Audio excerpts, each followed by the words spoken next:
চলো দেখি কোথায় যান।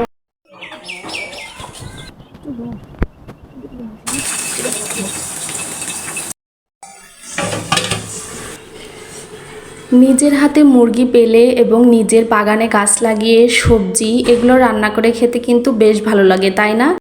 হ্যালো এভরিওয়ান, আসসালামু আলাইকুম, welcome back to my new another blog. Masfi জলডান ব্লগ থেকে মাসফির মম বলতেছি। কি অবস্থা সবার, কেমন আছেন সবাই? আই হোপ যে যেখানে আছেন ভালো আছেন, সুস্থ আছেন। তো সকালবেলা মুরগি ছেড়ে দিয়ে ওদেরকে একটু খুদ খেতে দিচ্ছি, পানি খেতে দিচ্ছি। আর একটা মুরগি কিন্তু আমি দেখতে পাচ্ছেন খাঁচায় বন্দি করে রেখেছি। এটাকে আজকে রান্না করে খাবো, তাই এটাকে বন্দি করে রেখেছি, বাকিগুলোকে খেতে দিচ্ছি। সামনে যেহেতু শীত, তাই আমি চাচ্ছি যে যেগুলো মুরগি বড় হয়ে গেছে ওগুলা খেয়ে ফেলবো, আর ছোটোগুলো তো তখন বড় হয়ে যাবে। তাছাড়া দেখা যায় শীতের সময় মুরগি অসুস্থ হয়ে যায়। তো যারা এই মুহূর্তে আমার ভিডিওটি দেখা শুরু করেছেন তারা প্লিজ একটা লাইক দিয়ে একটা কমেন্ট করে আমার সাথে থাকতে পারেন। আর যদি আমার ভিডিওটি ভালো লেগে থাকে তাহলে প্লিজ আমার চ্যানেলটি সাবস্ক্রাইব করে দিয়ে আমার পাশে থাকবেন। আর যদি আমার ভিডিওটি বেশি ভালো লাগে তাহলে প্লিজ ফ্রেন্ডস এবং ফ্যামিলির সাথে শেয়ার করে দিবেন। তো মুরগিকে খেতে দিয়ে আমি কিন্তু চলে এসেছি সবজি বাগানে। এখানে আমি ধুন্দুল, তারপরে ঝিঙা ধরেছে আর কিছু পুঁই শাক উঠিয়ে নিব। আজকে এগুলো দিয়ে রান্না করব। দেখলাম যে এগুলো মাশাল্লাহ অনেক কয়েকটাই ধরেছে আর বড় বড় হয়ে গেছে। তো এগুলো আমি ছিঁড়ে নিব। এগুলা ছিঁড়ে নিয়ে উঠিয়ে রান্না না করলেও ফ্রিজে রেখে দিব, পরের দিন রান্না করা যাবে। আর গাছে রেখে দিলে দেখা যাবে যে এটা আরও বড় হয়ে গেছে, খাওয়া যাবে না তখন। আর দেখি তো কয়টা ধরছে, দেখলাম যে 3-4টা ধরছে, 3-4টার মতো। তো এগুলো আজকে পেরে নিয়ে যাব। এপাশেও দেখতে পাচ্ছি যে ঝিঙা ধরেছে। আসলে গাছের এই ঝিঙাগুলো কিন্তু একদমই সার ছাড়া, যার জন্য মাছ বা ভাজি এটা কিন্তু খেতে অনেক মজা লাগে। তো আমি এই যে কয়েকটা উঠিয়ে নিয়েছি। আমরা যেহেতু 2জন মানুষ, এইটুকু সবজি দিয়েই অনেকটুকু তরকারি হয়ে যায়, বেশি তরকারি লাগে না। 2জন মানুষের তো অল্প তরকারিতেই হয়ে যায়। আর আমি কিন্তু এই পাশে অনেকগুলো পুঁই শাক উঠিয়ে নিয়েছি, মিষ্টি কুমড়ার পাতা উঠিয়ে নিয়েছি। এগুলো কিন্তু আমি ভর্তা করব, তার জন্য উঠিয়ে নিয়েছি। আর এই দেখেন এই কয়েকটা ঝিঙা হয়েছে আর কি, একবেলার তরকারির হয়ে যাবে সেই রকম আর কি। তো যাই হোক, এগুলো নিয়ে আমি বাসায় চলে এসেছি। এদিকে কিন্তু আমার ছেলে অলরেডি উঠে গেছে। তো ওর একটু দাঁতের ব্যথা চলতেছে, এই জন্য আমি দেখলাম ওকে একটু নরম জাতীয় খাবার দেই, যার জন্য ওকে আমি স্যান্ডউইচটা ভেজে দিলাম। ইদানিং একটু ডিমটা খেতে চাচ্ছে না, তাই আমি বুদ্ধি করেছি এভাবে করে কিন্তু ডিমটা করে দিলে, 2টা পাউরুটি 2টা ডিম দিয়ে করে দিলে ডিমের পুষ্টিটাও পাবে আর ডিমটাও কিন্তু খাওয়া হয়ে যাবে। এপাশে আমাদের জন্য গরম গরম ডিম সিদ্ধ নিয়ে যাচ্ছি। আমরাও ডিম সিদ্ধ খেয়ে নিব আর ভাত খেয়ে নিব। খেয়ে কিন্তু ওর পাপা অফিসে চলে গেছে। আর এই যে মাসফির জন্য নাস্তাও রেডি করে নিয়েছি। নাস্তাগুলো দেখতেও লোভনীয় হয়েছে মাশাল্লাহ। ছেলেও কিন্তু অনেক ভালোভাবে খেয়েছিল নাস্তাগুলা। নাস্তা খাওয়া শেষ করে আমি মুরগিটা ছিলে নিয়েছি। আজকে মুরগিটা ছিলতে একটু সমস্যা হয়েছে, কেমন যেন বেশি পরিমাণে একটু ময়লা ছিল। তো আমি কিন্তু দেশি মুরগির চামড়াটা সহ খাই, চামড়া আমার খুব পছন্দ। আর এই পাশে ছেলে আমাকে ডেকে নিয়ে এসেছে, দেখো বাবা কতগুলো তাল পাঠিয়ে দিয়েছে। তো এই তালগুলা কিন্তু একটু কাঁচা আছে, পেকে গেলে আমি এগুলো রস করে কিন্তু সারা বছরের জন্য ডিপ ফ্রিজিং করে রাখবো। আর এপাশে আমি শাক ভর্তাটা দুপুরের রান্নার জন্য অলরেডি বসিয়ে দিচ্ছি। পেঁয়াজ রসুন কাঁচামরিচ দিয়ে একবারে লবণ দিয়ে সিদ্ধ করে নিব।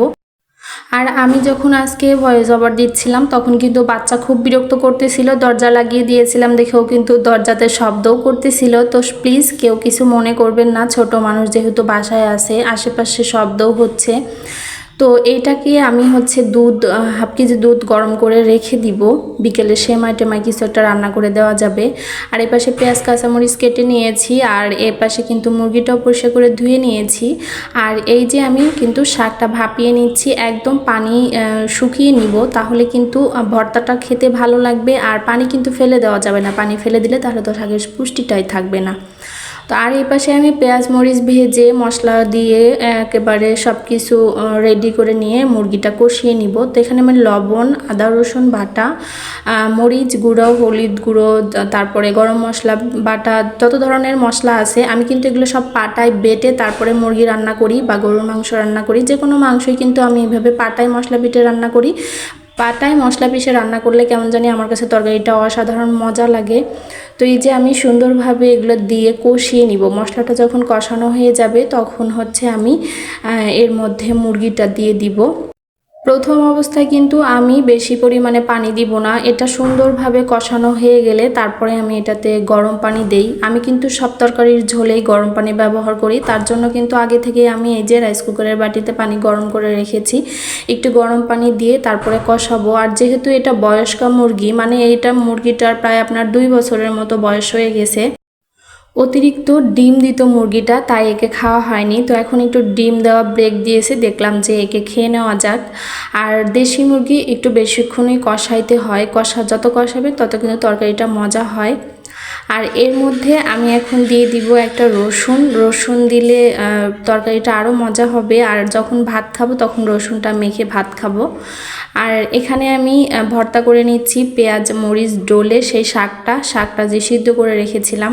এ ধরনের শাক কিন্তু ভর্তা করে গরম ভাতের সাথে খেতে মাশাআল্লাহ অনেক মজা লাগে, আমার কাছে তো অনেক মজা লাগে।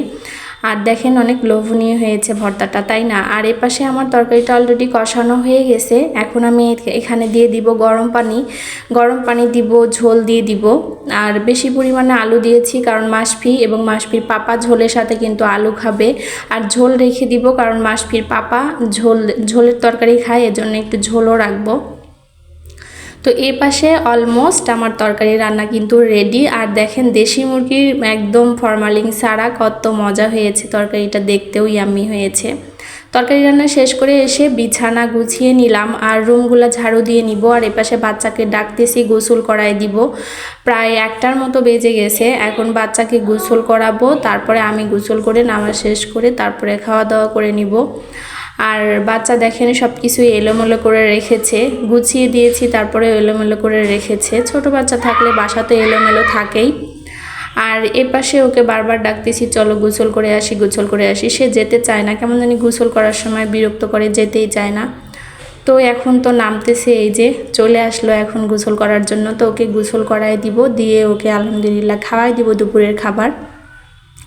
আর এটা একদম সন্ধ্যার পরে আমি ওকে একটু ফ্রেঞ্চ ফ্রাই নাস্তা বানিয়ে দিয়েছিলাম।